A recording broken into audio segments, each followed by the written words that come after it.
ही नहीं। शराबबंदी का एक फर्जी कानून है, जिस कानून के तहत शराब की दुकान बंद है लेकिन होम डिलीवरी चालू है। तो भाई अगर शराबबंदी का एक पैसा फायदा भी है तो फायदा तो तब न होगा जब शराब बंद होगा। शराब बंद तो है नहीं बिहार में। बिहार में शराब की दुकानें बंद हैं, शराब तो घर घर बिक रहा है।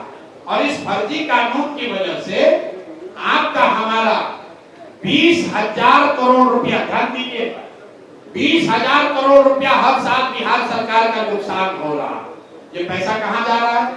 ये पैसा जा रहा है भ्रष्ट नेताओं के पास, अफसरों के पास। आप लोग कानून व्यवस्था की बात कर रहे हैं, भाई कानून व्यवस्था क्यों बिगड़ रहा है?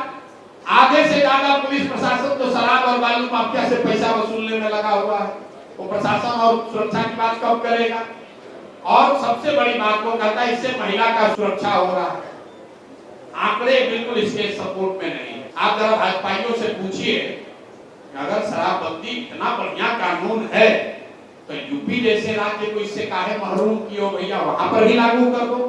ये बढ़िया वाला लड्डू खाली बिहार के महिला के लिए काहे रखते हो? अगर शराबबंदी इतनी ही अच्छी है तो भाजपा के मोदी जी इसको पूरा देश में लागू काहे नहीं कर रहे? ये बिहार के लिए इतना बढ़िया काहे बचा के रखे हो भाई? यूपी सरकार इसको लागू क्यों नहीं कर रही?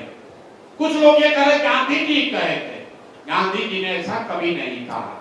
गांधी को अगर आपने पढ़ा है, गांधी को अगर आप गहराई से समझते हैं तो फिर से जाकर देख लीजिए। गांधी ने शराब को लेकर, शराबबंदी को लेकर सामाजिक प्रयास की बात कही है, कानून बनाने की बात नहीं कही है। कुछ लोग इस्लाम के लोग कहते हैं भैया इस्लाम के विरुद्ध है। इस्लाम में भी ये नहीं कहा गया, इस्लाम में भी ये नहीं कहा गया है कि कानून बनाकर शराब रोक दिया जाए। वैसे तो गांधी जी ने कहा शाकाहारी होना अच्छी बात है, कल हो के सरकार आके कानून बना दे कि जो शाकाहारी नहीं सबको जेल में डाल देंगे, गांधी जी कहे थे।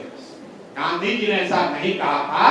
अगर गांधी जी चाहते तो जब देश का आजाद हुआ कहते नेहरू को कि पूरे देश में शराबबंदी का कानून लागू करो। गांधी एकदम ये एंटी गांधीयन है।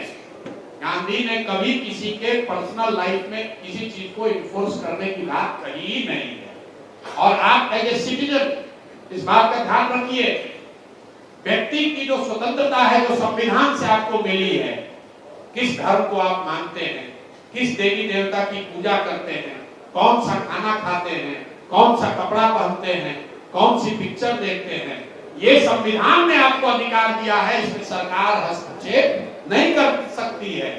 और आप ये अधिकार सरकार को मत दीजिए।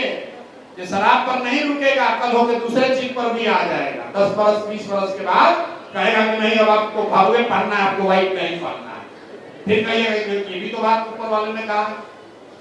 संविधान और ये शराबबंदी का हाईकोर्ट ने, वाईडी गिरी ने केस किया, हाईकोर्ट ने बताया कि ये गैर संवैधानिक है, क्योंकि ये मौलिक अधिकार जनता को है।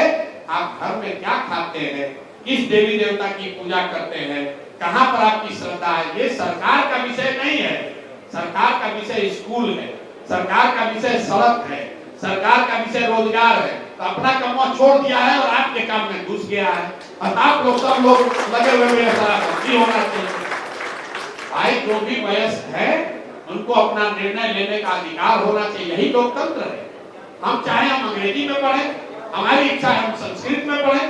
सरकार कहेगा नहीं सब अंग्रेजी में पढ़ो तो सब अंग्रेजी में पढ़ेगा। जो देश की ताकत है उसको इस तरह का बिना सोचा समझा बनाया हुआ कानून कमजोर करता है।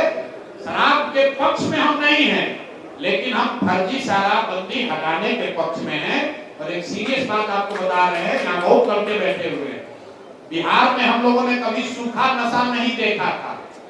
शराबबंदी के वजह से गांव-गांव में सूखा नशा बढ़ रहा है। और अगर ये नहीं सुधरा तो 10 वर्ष में आप देखिएगा जैसे पंजाब पर पिक्चर बना था उड़ता पंजाब, बिहार में बनेगा उड़ता बिहार। गांव-गांव में लोग वो सूखा नशा कर रहे हैं। इससे कोई फायदा नहीं है। दुनिया में अमेरिका से लेकर वियतनाम तक बहुत देशों ने ये ट्राई करके देख लिया। उन्होंने ये पाया कि भाई इसको आप नहीं कर सकते हैं। तो जिस चीज को नहीं किया जा सकता है उसको रेगुलेट करना ज्यादा बेहतर ऑप्शन है, बजाय इसके कि आप पूरा ताकत, पूरा शक्ति, पूरा संसाधन इस पर लगा दें कि हम किसी को शराब नहीं पीने देंगे। इससे गरीब का नुकसान है, 100 रुपया का शराब 300 रुपया में बिक रहा है, जहरीली शराब बिक रही है। अब जो पैसा वाला है वो करोड़ों रुपया कमा रहा है,